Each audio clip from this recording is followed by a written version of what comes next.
অন্য অন্য ফিল্মে এটা হওয়া ভীষণ অসম্ভবের মধ্যে জায়গায় চলে গেছে। যদি ভালো বই হয়, কন্টেন্ট হয়, ভালো অভিনয় হয়, তাহলে এখনো অডিয়েন্স আছে যারা সিঙ্গেল স্ক্রিনেও দেখবে, মাল্টি স্ক্রিনেও। তুই কি জানে? তুফান মানুষ নয়, তুফান যা হতে চেয়েছিল তাই হয়েছে।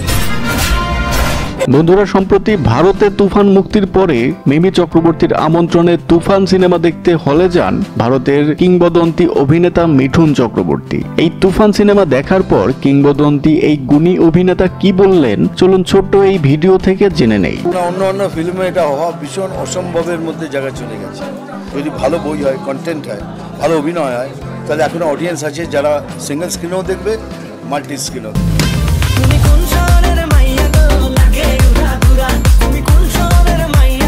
বর্তমানে ভারতের প্রায় 15-20টি হলে চলছে তুফান সিনেমা এবং ভারতীয় দর্শকরা এই মুভিটি দারুণ উপভোগ করছেন বলে জানা যায় এবং বিভিন্ন ছোট বড় গুণী অভিনেতারাও তুফান সিনেমাটি দেখেছেন এবং তুফান সিনেমার অ্যাকশন, স্ক্রিন প্লে এবং সবকিছু নিয়ে ভূয়সী প্রশংসা করেছেন।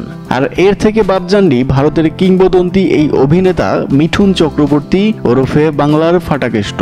তিনি বলেছেন, সিনেমা হলে তো এমনই হয়, এটি নতুন ধারার একটি দুর্দান্ত সিনেমা, বাংলা সিনেমা ইন্ডাস্ট্রিতে একটি নতুন ধারা যোগ করেছে সিনেমাটি। তিনি আরো বলেন, সিনেমাতে সবার চরিত্র খুবই সুন্দরভাবে ফুটিয়ে তুলেছে এবং এক কথায় ফাটাফাটি হয়েছে সিনেমাটি। তো দর্শক, ভিডিওটি ভালো লাগলে ভিডিওটিতে একটি লাইক দিয়ে সাবস্ক্রাইব করে রাখবেন সামনে এমনই সকল ভিডিওর আপডেট সবার আগে পেতে।